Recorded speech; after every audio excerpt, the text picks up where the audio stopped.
Sa ngalan ng Ama at ng Anak at ng Espiritu Santo. Amen. Kapatid, bago ang lahat, nais kong huminga ka ng manalim. Lasapin mo ang hanging ipinapahiram sa iyo ng Diyos sa sandaling ito. Huwag kang magmadali. Sa bawat paghinga mo, isipin mo na ang kapayapaan ng Panginoon ay pumapasok sa iyong puso. At sa bawat paghinga mo palabas, pinapalaya mo ang lahat ng takot, lahat ng pag-aalala, at lahat ng bigat na iyong dinadala. Kung ikaw ay nasa kama ng ospital o nasa banig ng karamdaman sa iyong tahanan, nais kong malaman mo na hindi ka nakakalimutan ng Diyos. Nakikita niya ang bawat butil ng iyong pawis at bawat patak ng iyong luha. Ang panalangin ito ay isang banal na appointment. Ikaw at ang Panginoon ay magtatagpo ngayon sa isang paraang hindi mo pa nararanasan. Panginoong Jesus, Ikaw ang Alpha at Omega, ang simula at ang wakas. Ikaw ang humubog sa amin mula sa alabok at nagbigay ng hininga sa aming mga baga. Lumalapit kami sa iyong trono ng biyaya nang may buong pagpapakumbaba. Kinikilala namin, Lord, na kami ay tao lamang, marupok, mahina at madaling magkamali. Bago namin hilingin ang himala ng kagalingan para sa aming mga katawan, isinasamo namin ang iyong kapatawaran. Patawarin mo kami sa aming mga kasalanan sa isip, sa salita at sa gawa. Patawarin mo kami kung hinayaan naming lamunin kami ng galit, ng pait at ng hindi pagpapatawad. Sinasabi sa iyong salita na ang kalusugan ng kaluluwa ay daluyan ng kalusugan ng katawan. Kaya naman, sa sandaling ito, tinuturuan mo kaming magbitiw. Panginoon, sinisiyasat namin ang bawat sulok ng aming puso. Mayroon bang mga tao na hanggang ngayon ay kinagagalitan namin? Mayroon bang sugat ng nakaraan na naging lason sa aming sistema? Sa iyong pangangan, Jesus, pinipili naming magpatawad ngayon. Pinapatawad namin ang mga taong nang iwan sa amin, ang mga taong nagtraidor sa amin, at ang mga taong naging sanhi ng aming matinding stress at trauma. Binibitawan na namin ang lahat ng pait. Hugasan mo kami ng iyong mahalagang dugo. Linisin mo ang aming konsensya. Alisin mo ang anumang spiritual na blockage na naghahadlang sa daloy ng iyong healing power. Lord, alisin mo rin ang takot sa loob ng aming isipan. Ang takot sa diagnosis ng doktor, ang takot sa operasyon, ang takot sa gastusin, at ang takot sa kamatayan. Sa sandaling ito, pinalalayas namin ang espiritu ng takot sa pangalan ni Jesus, sapagkat hindi mo kami binigyan ng espiritu ng katakutan, kundi ng kapangyarihan, pag-ibig at mahusay na pag-iisip. Lord, i-relax mo ang buong katawan, mula sa aming noo, sa aming mga balikat, hanggang sa dulo ng aming mga paa. Maramdaman nawa namin ang iyong banal na haplos. Hayaan mong ang iyong kapayapaan na lampas sa lahat ng pag-unawa ang siyang maghari. Handa na kami, Panginoon, na maging malinis na sisidlan para sa iyong dakilang himala. Manatili ka sa amin. Amen. Ngayon, Panginoong Jesus, bilang aming dakilang manggagamot, isinasagawa namin ang isang espiritual na operasyon sa katawan ng aming kapatid na nakikinig. Gamit ang iyong mapagpagaling na kamay, hipuin mo ang bawat organ, bawat tissue at bawat selula. Mula sa tuktok ng kanyang ulo, Lord, ayusin mo ang bawat neurotransmitter sa kanyang utak. Sa mga dumaranas ng stroke, aneurysm o anumang neurological disorder, inuutusan namin ang bawat ugat na bumukas. Muling dumaloy ang buhay. Ibalik ang lakas sa bawat bahagi ng katawan na paralisado. Sa mga may tumor, cyst o anumang abnormal na paglaki sa loob ng ulo, sa init ng iyong banal na espiritu, tunawin mo sila ngayon din. Gaya ng yelo na natutunaw sa init ng araw, hayaang maglaho ang bawat karamdaman sa utak. Hipuin mo ang aming mga mata, alisin ang labo, katarata at glaucoma. Buksan ang aming mga tenga upang marinig ang iyong tinig. Hipuin mo ang aming lalamunan, ang aming thyroid at ang aming vocal cords. Bumaba ka sa aming mga baga, Panginoon. Ikaw ang nagbigay ng hininga kay Adan. Hingingahan mo ng bagong buhay ang mga bagang ito. Alisin mo ang pneumonia, tuberculosis, asthma at lahat ng infection sa virus. Paluwagin ang paghinga ng aming kapatid. Hayaang na bawat hininga niya ay maging puno ng iyong lakas. Dumako ka sa aming puso. Ikaw ang sentro ng buhay. Ayusin mo ang bawat valve, bawat artery at bawat ugat. Linisin mo ang dugo mula sa kolesterol at anumang bara. Sa mga may mataas na blood pressure at irregular heartbeat, inuutusan namin ang aming puso na tumibok ayon sa iyong banal na ritmo. Linisin mo ang aming dugo mula sa leukemia, anemia at lahat ng uri ng toxins. Hayaang na ang iyong banal na dugo ang magsilbing gamot na dumadaloy sa bawat ugat namin. Hipuin mo ang aming sikmura at mga internal organs. Pagalingin mo ang ulcer, GERD at lahat ng sakit sa bituka. Sa atay, bato at pancreas, kayo ang mga filter ng aming buhay. Linisin mo sila. Sa mga kapatid naming sumasahililam sa dialysis, Panginoon, nagsusumamo kami para sa isang himala. Buhayin mo ang kanilang kidneys.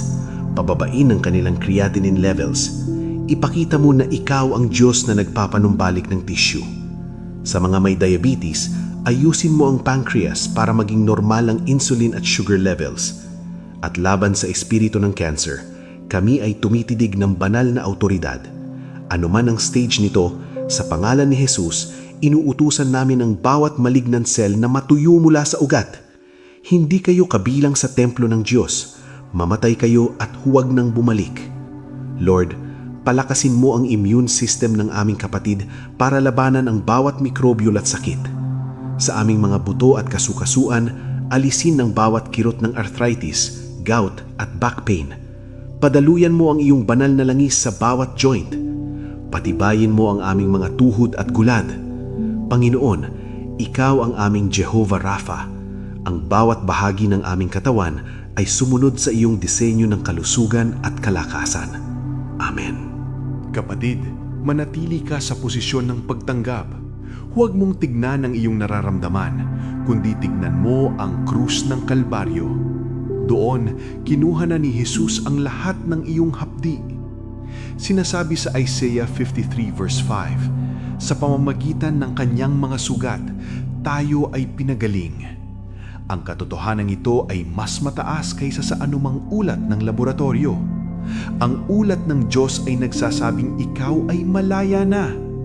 Tinatanggihan namin ang bawat ulat ng tao na nagsasabing wala ng pag-asa, sapagkat ang imposible sa tao ay posibleng-posible sa Diyos. Salamat Panginoon dahil nararamdaman na namin ang pagbabago sa aming katawan. Salamat dahil ang init ng iyong presensya ay nagpapalayas sa bawat lamig ng sakit. Salamat dahil ang kagunihawaan ay dumadaloy na ngayon. Hindi kami maghihintay na makalabas ng ospital bago kami magpuri. Ngayon pa lang sa gitna ng pagsubok, itinataas namin ang aming mga kamay sa pasasalamat. Salamat sa bagong lakas ng aming mga kalamnan. Salamat sa maayos na pagtulog na ibibigay mo sa amin ngayong gabi. Salamat dahil ang aming gana sa pagkain ay babalik na at ang aming sigla ay muling sisibol. Lord, basbasan mo rin ang mga kamay ng mga manggagamot, nurse at lahat ng nag-aalaga sa amin. Bigyan mo sila ng karunungan na mula sa iyo. Ngunit higit sa lahat, ikaw ang aming pinagtitiwalaan. Hinihiling din namin ang iyong pagpapala sa aming pamilya. Alisin ang kanilang pag-aalala. Punan mo ang bawat pangangailangang pinansyal na dala ng aming karamdaman. Ipakita mo na ikaw ang aming provider, ang aming Jehovah Jireh. Hayaan mong ang himalang ito ay maging mitya ng pananampalataya para sa lahat ng mga nakakakita sa amin. Ipinapayag namin na ang aming kapatid ay mabubuhay at hindi mamamatay. Siya ay tatayo at ipapahayag ang mga dakilang gawa ng Panginoon. Ang bawat bukas na kanyang haharapin ay magiging isang buhay na patotoo ng iyong kabutihan. Salamat sa bagong buhay. Salamat sa bagong pag-asa. Salamat dahil hindi mo kami iniwan at hindi mo kami pinabayaan. Naniniwala kami na ang panalangin ito ay selyado na ng iyong banal na dugo at ang sagot ay dumarating na ng may kabilisan. Kapatid, kung naramdaman mo ang haplos ng Diyos, angkinin mo ito. I-type mo ang Amen sa iyong puso at sa iyong isip bilang tanda ng iyong pagsang-ayon sa himalang ito. Malaya ka na sa pangalan ni Jesus. Ang lahat ng papuri, pagsamba at pasasalamat ay ibinabalik namin sa iyo, aming Diyos at aming tagapagligtas, sa makapangyarihang pangalan ni Jesus, ang aming Panginoon. Amen at Amen. Sa ngalan ng Ama at ng Anak at ng Espiritu Santo. Amen. Kapatid, bago ang lahat, nais kong huminga ka ng manalim. Lasapin mo ang hanging ipinapahiram sa iyo ng Diyos sa sandaling ito. Huwag kang magmadali. Sa bawat paghinga mo, isipin mo na ang kapayapaan ng Panginoon ay pumapasok sa iyong puso. At sa bawat paghinga mo palabas, pinapalaya mo ang lahat ng takot, lahat ng pag-aalala, at lahat ng bigat na iyong dinadala. Kung ikaw ay nasa kama ng ospital o nasa banig ng karamdaman sa iyong tahanan, nais kong malaman mo na hindi ka nakakalimutan ng Diyos. Nakikita niya ang bawat butil ng iyong pawis at bawat patak ng iyong luha. Ang panalangin ito ay isang banal na appointment. Ikaw at ang Panginoon ay magtatagpo ngayon sa isang paraang hindi mo pa nararanasan. Panginoong Jesus, Ikaw ang Alpha at Omega, ang simula at ang wakas. Ikaw ang humubog sa amin mula sa alabok at nagbigay ng hininga sa aming mga baga. Lumalapit kami sa iyong trono ng biyaya nang may buong pagpapakumbaba. Kinikilala namin, Lord, na kami ay tao lamang, marupok, mahina at madaling magkamali. Bago namin hilingin ang himala ng kagalingan para sa aming mga katawan, isinasamo namin ang iyong kapatawaran. Patawarin mo kami sa aming mga kasalanan sa isip, sa salita at sa gawa. Patawarin mo kami kung hinayaan naming lamunin kami ng galit, ng pait at ng hindi pagpapatawad. Sinasabi sa iyong salita na ang kalusugan ng kaluluwa ay daluyan ng kalusugan ng katawan. Kaya naman, sa sandaling ito, tinuturuan mo kaming magbitiw. Panginoon, sinisiyasat namin ang bawat sulok ng aming puso. Mayroon bang mga tao na hanggang ngayon ay kinagagalitan namin? Mayroon bang sugat ng nakaraan na naging lason sa aming sistema? Sa iyong pangangan, Jesus, pinipili naming magpatawad ngayon. Pinapatawad namin ang mga taong nang iwan sa amin, ang mga taong nagtraidor sa amin, at ang mga taong naging sanhi ng aming matinding stress at trauma. Binibitawan na namin ang lahat ng pait. Hugasan mo kami ng iyong mahalagang dugo. Linisin mo ang aming konsensya. Alisin mo ang anumang spiritual na blockage na naghahadlang sa daloy ng iyong healing power. Lord, alisin mo rin ang takot sa loob ng aming isipan. Ang takot sa diagnosis ng doktor, ang takot sa operasyon, ang takot sa gastusin, at ang takot sa kamatayan. Sa sandaling ito, pinalalayas namin ang espiritu ng takot sa pangalan ni Jesus, sapagkat hindi mo kami binigyan ng espiritu ng katakutan, kundi ng kapangyarihan, pag-ibig at mahusay na pag-iisip. Lord, i-relax mo ang buong katawan, mula sa aming noo, sa aming mga balikat, hanggang sa dulo ng aming mga paa. Maramdaman nawa namin ang iyong banal na haplos. Hayaan mong ang iyong kapayapaan na lampas sa lahat ng pag-unawa ang siyang maghari. Handa na kami, Panginoon, na maging malinis na sisidlan para sa iyong dakilang himala. Manatili ka sa amin. Amen. Ngayon, Panginoong Jesus, bilang aming dakilang manggagamot, isinasagawa namin ang isang espiritual na operasyon sa katawan ng aming kapatid na nakikinig.